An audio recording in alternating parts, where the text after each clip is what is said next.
Es una muy mala política pública, totalmente fuera de la Constitución. Va en contra de la idea de mejorar las pensiones, que está hace años como prioridad en prácticamente todas las encuestas. Las personas verán muy dañadas sus jubilaciones. Esos conceptos los escuchamos una y otra vez por parte del gobierno tratando de frenar el tercer retiro. Se transformó prácticamente en un dogma en el oficialismo, entendiendo como tal a los cada vez menos que apoyan a la administración Piñera. Todos esos mensajes, tan reiterados como poco efectivos, realmente quedan en nada con la última apuesta del Ejecutivo, su propio proyecto de retiro de fondos, el segundo que presentan. Claro que hay diferencias respecto al que ya aprobó el Congreso, como bonos a quienes tienen saldo cero, los de mayores ingresos pagarán impuestos y habrá un mecanismo para restituir el dinero. Son formas de retiro muy distintas, es cierto.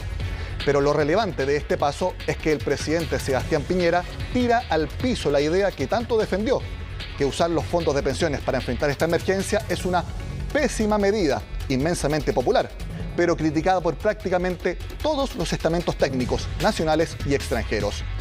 Los mismos que decían que sí hay que usar los recursos fiscales, abrir la billetera fiscal lo que sea necesario. ¿Por qué no se optó por dar un bono universal sin requisitos ni trabas? Es tanto más importante conservar las métricas fiscales que resguardar los fondos de pensiones de las personas, no de las AFP, sino que los fondos de las personas.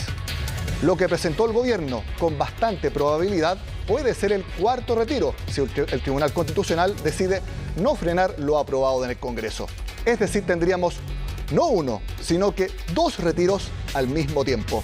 A eso, sumemos que el entorno de la diputada Pamela Giles ya dijo este lunes que presentará otra reforma constitucional para un nuevo retiro. O sea, iríamos en 5. Si eso sucede con una pandemia que en verdad nadie sabe cuándo se irá, o si es que se irá, parece cosa de tiempo para llegar a la realidad de Perú, donde ya se aprobó que una parte de la población saque todos sus fondos previsionales. Y ahora, el gobierno chileno no tiene cómo decir que es una mala idea si el mismo Ejecutivo es el que la propone.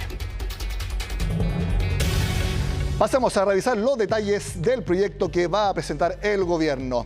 Bono saldo cero, esto es, para todos los que quedaron sin fondos se les entregará 200.000 pesos de cargo al fisco, más o menos para unas 3 millones de personas, y ese bono se depositará en la cuenta de AFP para que las personas, si quieren, lo puedan retirar.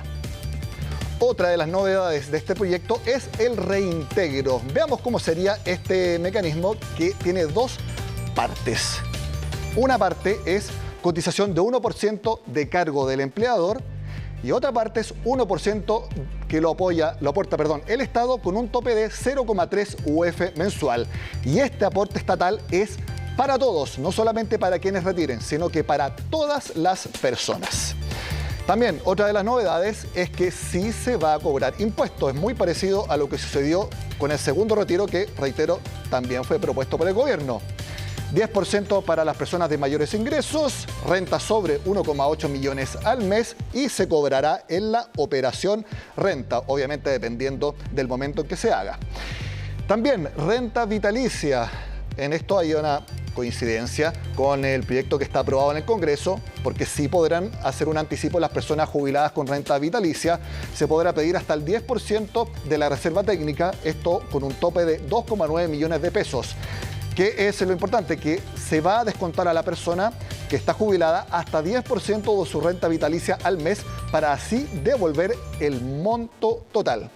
Y finalmente les contamos que los montos a pedir para las personas afiliadas, no para las personas jubiladas, sino que para los que están actualmente trabajando, o por ejemplo jubilados con retiro programado, un máximo de 150 UF, 4,4 millones de pesos, con un mínimo de 35 UF, que es 1 millón de pesos.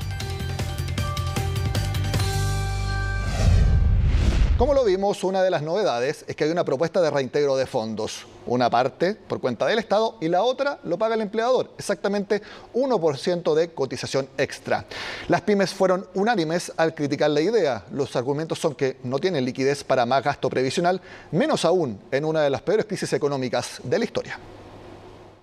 César Rifo es dueño de La Fuente Reina, una pyme que en su mejor momento alcanzó a tener 84 trabajadores. Hoy son solo 8 y de acuerdo a lo que prevén, podrían no repuntar. Ya estando prácticamente agonizando, en la última ya estamos entubados, ya en coma, nos apuñalan de nuevo y nos dicen que tenemos que pagar un 1% extra. El anuncio de una cotización adicional del 1% con cargo al empleador generó críticas transversales por parte de los gremios, que ven un complejo panorama producto de la falta de liquidez para financiar esta medida. Entonces, cuando tú analizas los ingresos y tus ingresos caen en un 70% hoy día, pagar hasta 50.000 pesos cuando no los tienes es un costo que no puedes solventar. Estamos en contra de que se le cargue la mano a los empleadores en este nuevo retiro del 10%. Lo que corresponde es que sea la autoridad la que entrega aportes más significativos a la gente. Otro argumento en contra es que eventualmente se generaría un desincentivo al empleo. Aún así, de materializarse, este no afectaría a todas las empresas por igual. Esta contratación de trabajadores adicional que se va a ir dando en la medida que superemos la pandemia no debería verse impedida, por así decirlo. Realmente se debería ver, si es que se ve el impacto, como te digo, se debería ver sobre las pymes y no sobre las grandes empresas. Si nosotros hoy día vendemos 10 millones de pesos, tenemos que pagar 1 millón de pesos extra. Y si a eso tú le sumas la carga financiera que tenemos desde que partió el COVID, con todos los créditos que hemos tenido que pedir, es muchísima plata.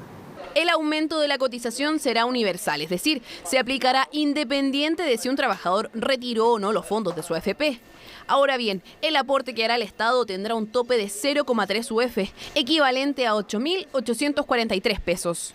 En todo minuto creímos que era una forma de poder buscar alguna solución, pero jamás pensamos que era una forma de buscar el camino para aniquilarnos definitivamente.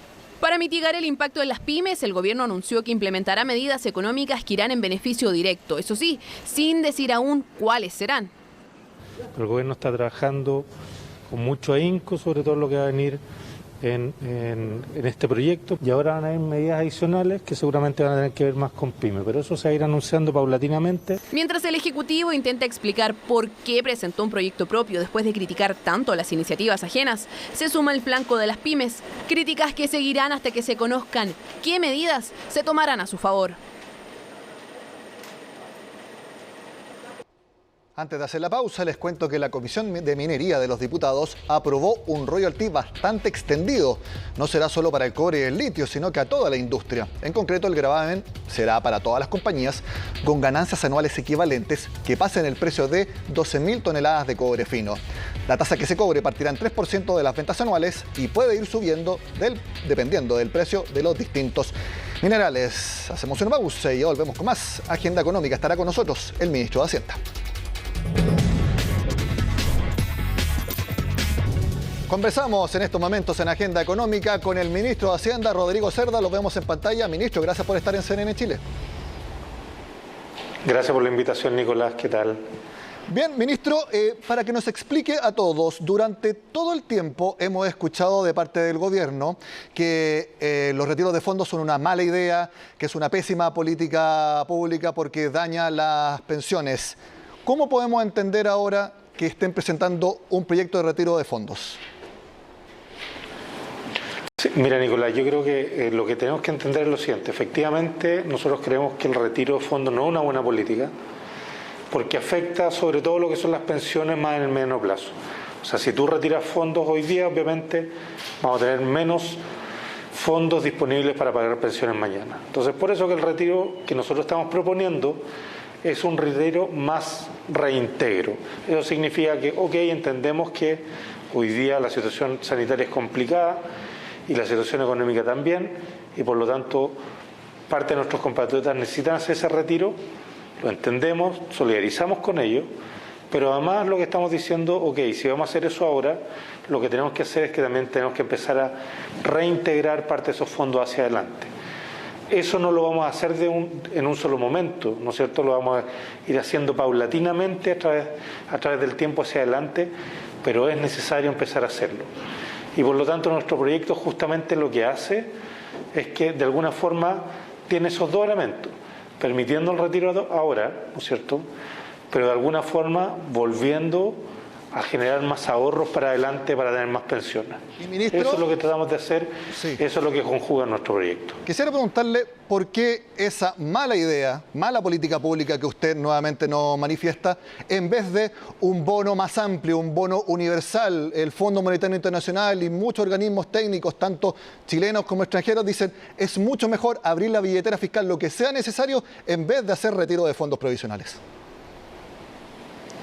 Bueno, Nicolás, de hecho eso es algo que estamos haciendo y mañana van a conocer el informe de finanzas públicas y van a ver efectivamente que el déficit fiscal ha aumentado y ha aumentado considerablemente, sobre todo en lo que corresponde al balance estructural. Pero más allá de la cifra macro, yo creo donde más uno observa eso es lo que está ocurriendo en términos de coberturas. Y uno lo que observa es que, por ejemplo, con el ingreso familiar de emergencia, que hasta el mes pasado llegábamos a 6,5 millones de personas, ahora vamos a llegar a 13 millones de personas. Con el bono clase media llegamos a 2 millones de personas más, o sea, ya estamos hablando de 15 millones de personas. Y cuando estamos hablando de 15 millones de personas, obviamente estamos hablando ya de una política muy masiva. Estamos llegando a muchísimas personas.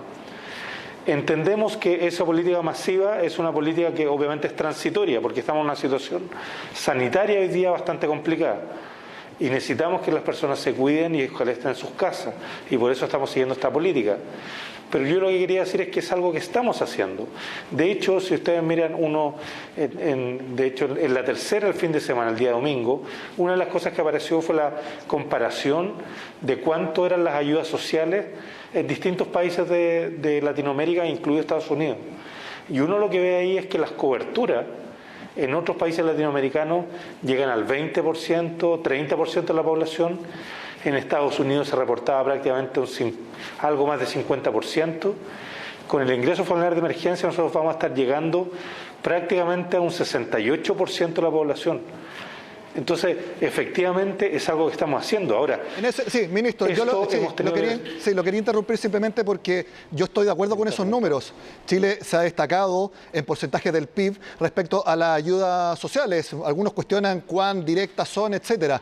Pero si usted mismo lo está destacando, ¿por qué no seguir en esa senda en vez de lo que optaron, que es un retiro de fondos con reintegro? Está bien, pero es un retiro de fondos porque al final es el segundo retiro propio que impulsa este gobierno. Entonces ya en verdad no quedan argumentos para ponerse en contra de nuevos retiros. Y ya vimos que, por ejemplo, el entorno de la diputada Pamela Giles ya está proponiendo un quinto retiro de fondos que se puede sumar al que puede ser no rechazado por el Tribunal Constitucional. Entonces esa es mi pregunta de fondo. ¿Por qué no seguir en esa línea de más gasto fiscal? No, y eso es lo que yo le estoy diciendo, lo estamos haciendo y estamos, de hecho, cada día haciendo algo más en este sentido. Mire, solamente para que tengan una idea, el año pasado en ayudas a las familias fueron cerca de 6,000 millones de dólares. Eso es, en 2020, entre abril y diciembre. Nosotros estamos proyectando que solamente en el primer semestre de este año, por lo tanto solamente en los primeros 6 meses de este año, nosotros vamos a estar haciendo cerca de 9,000 millones. O sea, más que lo que hicimos todo el año pasado, ha aumentado prácticamente 50%.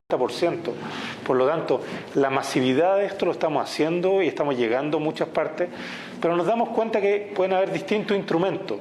Y tal vez estamos llegando prácticamente a mucha cantidad de gente, pero hay personas que así todos necesitarán hacer algún retiro en este momento. Bueno, como política excepcional se les permite, pero lo importante de este proyecto, yo creo, es sobre todo hablar del reintegro.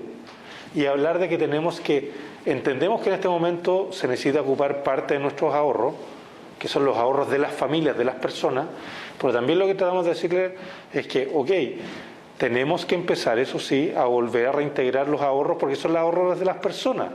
Y estos ahorros de las personas son ahorros que el día de mañana van a permitir tener mayores pensiones. Y por eso es tan importante, sobre todo, empezar con el reintegro, donde nosotros hemos planteado que una parte va a ser de cargo del empleador y otra parte va a ser de cargo del Estado. Es importante lo que dice, ministro, sobre el reintegro. 1% de cargo del empleador. Las pymes, prácticamente al unísono, dijeron que la criticaron esa idea, no porque sea malo a subir la cotización extra, sino que en estos momentos, en la peor crisis económica que recuerden, que se les suba ese gasto, lo hablan como un impuesto, incluso mencionaron que esto puede ser una lápida para muchas pymes en estos momentos, cuando estamos en plena crisis todavía. Sí, mire, yo entiendo las críticas, nosotros siempre estamos disponibles para escuchar, y yo lo que quiero decir en ese sentido es lo siguiente. Nosotros lo que hemos ido por etapas, hemos ido obviamente llegando con distintas ayudas. Nosotros tuvimos el bono clase media legislado hace unas semanas atrás. Después hemos tenido un mejoramiento muy importante del ingreso familiar de emergencia. Hoy día estamos yendo con este otro instrumento que es de retiro pero reintegro. Y efectivamente vamos a tener que empezar a preocuparnos muy pronto de lo que es la reactivación económica, y ahí las políticas para las pymes van a ser muy relevantes. Entonces, en ese sentido, nosotros lo que estamos diciendo es que seguramente vamos a ir viendo medidas adicionales en los próximos días, correspondientes en este caso también a reactivación, a pymes y también a empleo. Eso es parte también de lo que nos mueve. ¿Tiene alguna idea, algo que nos pueda adelantar de esas medidas que van a anunciar? No, mire, Nicolás, la verdad que el gobierno anuncia las medidas cuando las anuncie, y en ese sentido ya vendrán los anuncios. Pero sí lo que quiero decir es que conceptualmente nosotros como gobierno estamos claros que hay una primera etapa, ¿no es cierto?, que tiene que ver con todas las ayudas sociales, y esas las vamos a seguir manteniendo mientras estemos en pandemia. Pero también lo que sabemos es que va a llegar un momento en que seguramente, ojalá la pandemia empiece a retroceder y tengamos que reactivar nuestra economía con mucha fuerza. En ese momento nosotros como gobierno vamos a estar apoyando tanto el empleo como también a las empresas, sobre todo a las pymes, para que puedan reactivar y crear empleos, ojalá lo más rápido posible. Es importante para nuestra población, obviamente, sentir que va a tener un empleo digno, con buenos salarios, y para eso la reactivación es muy importante y las pymes lo son. Van a venir, por lo tanto, seguramente medidas que vamos a ir aplicando y que se van a ir conociendo en los próximos días o semanas. Ministro, estos porcentajes de reintegro, que nuevamente decimos 1% de cargo del empleador y 1% por parte del Estado, ¿es para todos o solamente para los que retiren? No, esto lo estamos pensando justamente para todos, porque la verdad lo que ha ocurrido es que hemos tenido un impacto muy importante por los retiros, ¿no es cierto?, en lo que ha sido el ahorro total que teníamos en el sistema de pensiones. Se estima que podríamos tener en total algo más de 50.000 millones de dólares que han salido de los fondos de pensiones, y por lo tanto eso tenemos que tratar de restituirlo hacia adelante. Ahora, sabemos que no es cosa de hacerlo de un día para otro, porque hacerlo de un día para otro significaría seguramente una restitución muy rápida. Entonces lo que hacemos nosotros es que estamos proponiendo un 1% más de cotización, que efectivamente lo paga el empleador, pero también estamos poniendo al lado otro 1% que va a venir de cargo el fisco. Y eso lo entendemos porque también es otra forma de ir restituyendo, ¿no es cierto?, los ahorros de las personas en sus cuentas, pero eso, obviamente, para que no sea tan duro, sobre todo para el empleador, es que también va a venir financiado desde el fisco. Obviamente eso también tiene que conversar con la reforma de pensiones. Y quiero preguntarle, ministro, con lo que usted está mencionando ahora, este 2% cotización extra para la reforma de pensiones, ¿hay que pensar entonces en un 8% extra de cotización, sumando al 6% que estaba antes, más este 2%? Mire, yo creo que es bien importante el concepto que es que mejoremos las pensiones para adelante, ¿no es cierto? Dentro de ese concepto, obviamente tenemos muchos instrumentos. Hoy día en la reforma de pensiones se plantea 6 puntos de mayor cotización, pero obviamente podremos conversarlo en los próximos días. Lo importante es que avancemos ahora con este proyecto de retiro y reintegro, y posteriormente vamos a ir con las negociaciones en términos de reforma previsional. Pero es muy importante seguir con esa negociación. Discúlpeme, Nicolás, solamente para terminar la idea. Es muy importante seguir con esa reforma previsional, porque sobre todo esa reforma permite subir las pensiones a las personas de clase media, personas que hoy día están entre el 60 y el 80% más vulnerables, no tenían cobertura del pilar solidario, ahora lo van a tener. Y además tenemos una cierta cantidad de UEFs que son, por lo tanto, aportes todos los meses a pensiones de mujeres y de hombres de clase media. Eso yo creo es lo más importante y que nosotros como clase política tenemos que tratar de lograrlo. ¿En qué sentido? Llegar a un acuerdo para que aumenten estas pensiones. Los mecanismos, cuáles son los que van a ocupar, cuántos puntos de cotización, etcétera, es algo que tenemos que ponernos de acuerdo. Pero lo importante es que avancemos y avancemos rápidamente en esta reforma de pensiones. Pero ¿cuál es la idea del gobierno? ¿Que se sume este 2% al 6%? Yo sé que tienen que llegar a acuerdo, pero ¿cuál es la propuesta que le van a hacer llegar? Como le digo, Nicolás, lo importante es que tengamos una reforma sostenible en el tiempo que permite hoy día también aumentar las pensiones. ¿Cómo lo vamos a lograr? Es parte de la negociación. Nosotros tenemos una propuesta sobre la mesa, ¿no es cierto?, que son 3 puntos al sistema de cuentas personales, otros 3 puntos a un sistema más bien de reparto. Eso es parte de la propuesta que está. Pero podemos conversar en los próximos días. Lo importante es que avancemos. Nosotros ya habíamos comprometido ciertos recursos fiscales, esos siguen estando ahí sobre la mesa y lo que tenemos que tratar de hacer ahora es lograr esta reforma. Eso es lo importante, sobre todo en un momento donde tenemos tantos nuestros compatriotas que necesitan ayuda socioeconómica y dentro de ellos están obviamente los pensionados. A ellos también tenemos que mejorar las pensiones en los próximos días. Rodrigo Cerda, ministro de Hacienda, como siempre, gracias por estar en Agenda Económica. Gracias, Nicolás, un gusto estar contigo.